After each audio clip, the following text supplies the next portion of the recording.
তাদের দুবাহু দিয়ে আমি জড়াইয়া ধরি।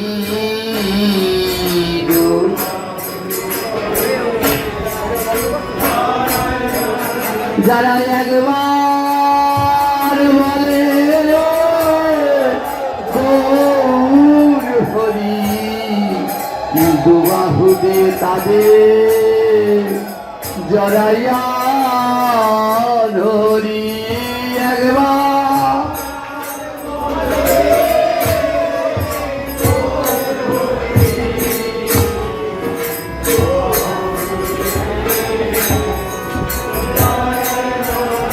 যারা ধরে একবার ভক্তের চরণ ধরে,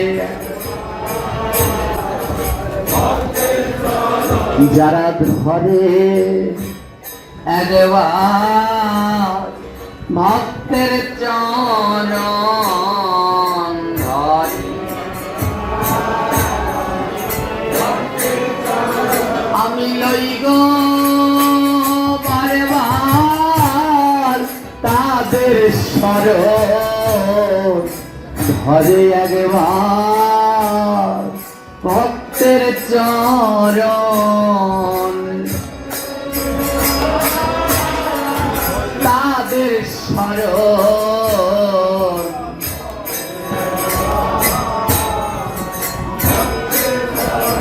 যারা ধরে একবার ভক্তের চরণ ধরে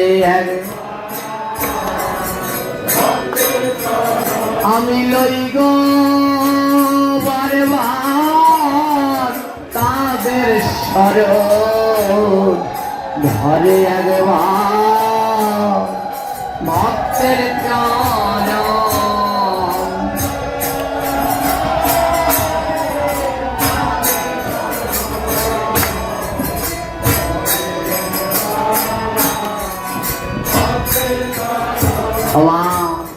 আজ ব্রহ্মা যে এই কথা শুনেছে, ব্রহ্মার দুই নয়নে জল ঝরেছে। ও প্রভু, আমাকে তো একবার ওই প্রেমের ডোরে বাঁধলে না, একবার তো বাহু ডোরেও বাঁধলে না। তার মানে আমার এখনো ওই চরণে শরণ নেওয়া হয়নি। তাই আমি ব্রহ্মা কি করবো জানো গোবিন্দ? ওই কলি যুগে ব্রহ্ম হরিদাস হয়ে ভক্তের চরণ ধুলি অঙ্গে মাগব চরণ ধুলি। ওই হরিদাস হয়ে সেদিন আমি চরণ ধুলি অঙ্গে মাগব হরিদাস।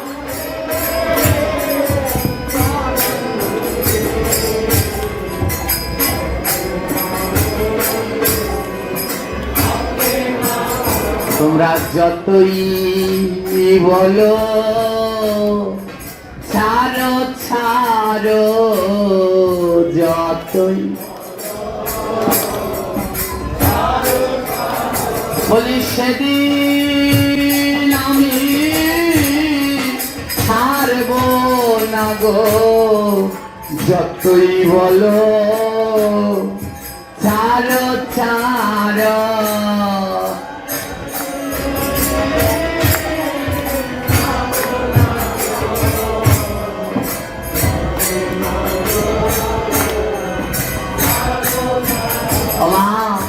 ব্রহ্ম হরিদাস বালজি বাজারে বেত্রাঘাত করা হয়েছিল। বলে ছাড়ো নাম ছাড়ো, নাম ছাড়ো। ব্রহ্ম হরিদাস বলছে যদ্যপি আছে মোর এই দেহে প্রাণ, তদ্যপি বদনে না ছাড়ব হরির নাম। আজ ব্রহ্মা লুটিয়ে পড়েছে, বলি মহারাজের সহধর্মিনী, নাম তার বিন্ধ্যা বলি। ওমা বলি যে কি ভক্ত ছিল, তার থেকেও শতগুণ ভক্ত ছিল তার স্ত্রী বৃন্দাবলী। আজ বৃন্দাবলী ছুটতে ছুটতে এসে বামন দেবের চরণের কাছে পড়েছে। ও গোবিন্দ, তুমি একটা ভুল করেছ। গোবিন্দ বলে, কি ভুল করেছি বৃন্দাবলী? গোবিন্দ বলে, প্রভু তুমি অন্যের জায়গায় পা রেখেছ। আমার স্বামীকে তুমি বলেছিলে তোমার নিজের থেকে 3 পা জায়গা রাখার জায়গা দাও, তুমি অন্যের জায়গায় রেখেছো কেন? ও ভগবান, ওই উপরের দিকে যে 7টা লোক, ওই 7টা লোক তো আমাদের না। তোমার 3টা পায়ের একটা জায়গায় একটা পা রেখেছো আমাদের জায়গায়, যেটা আমার স্বামীর মাথায় রেখেছো ওটা আমাদের জায়গা, কিন্তু আর 2টো পা যেদিকে রেখেছো ওগুলো আমাদের জায়গা না। ও প্রভু, তোমার 3টা চরণ আমাদের জায়গায় রাখো। গোবিন্দ বলে, বুঝতে পারিনি। বৃন্দাবনী বললে, বুঝতে পারোনি? ওই উপরের দিকে যে একটা পা দিয়ে 7টা লোক দখল করেছো।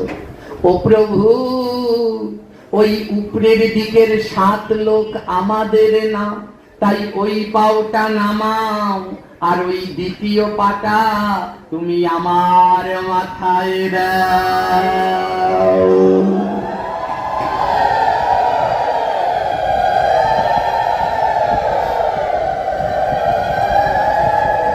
প্রভু, এই জগতের সংসারে জায়গা জমি সব আসার, ওগুলো কিচ্ছু আমাদের না, তুমি আমার মাথার দ্বিতীয় পাটা দাও।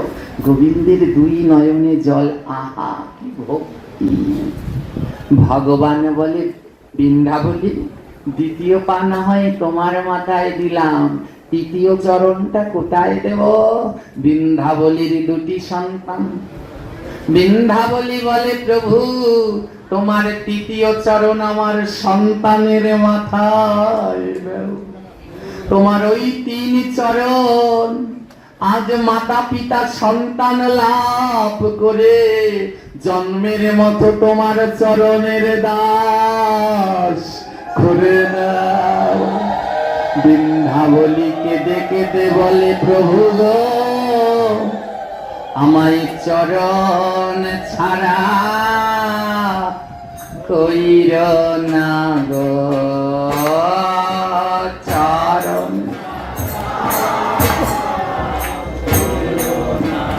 আমায় চরণ ছাড়া কইর না গো।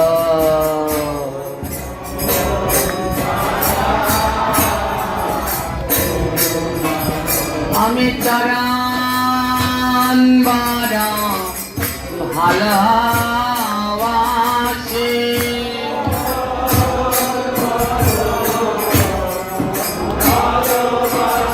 আজি কেঁদে কেঁদে বলে ভক্ত চরণ বড় ভালোবাসি।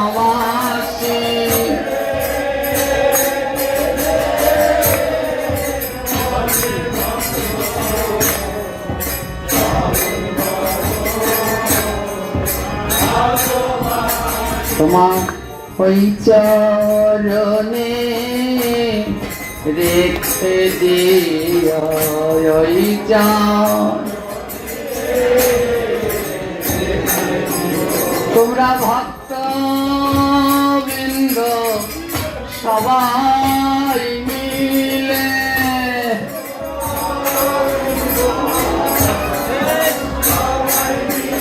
তোমরা রেখো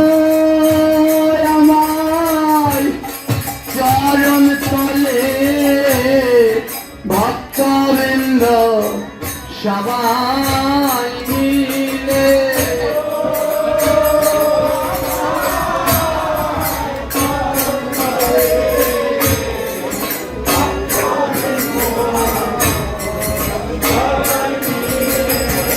আহা,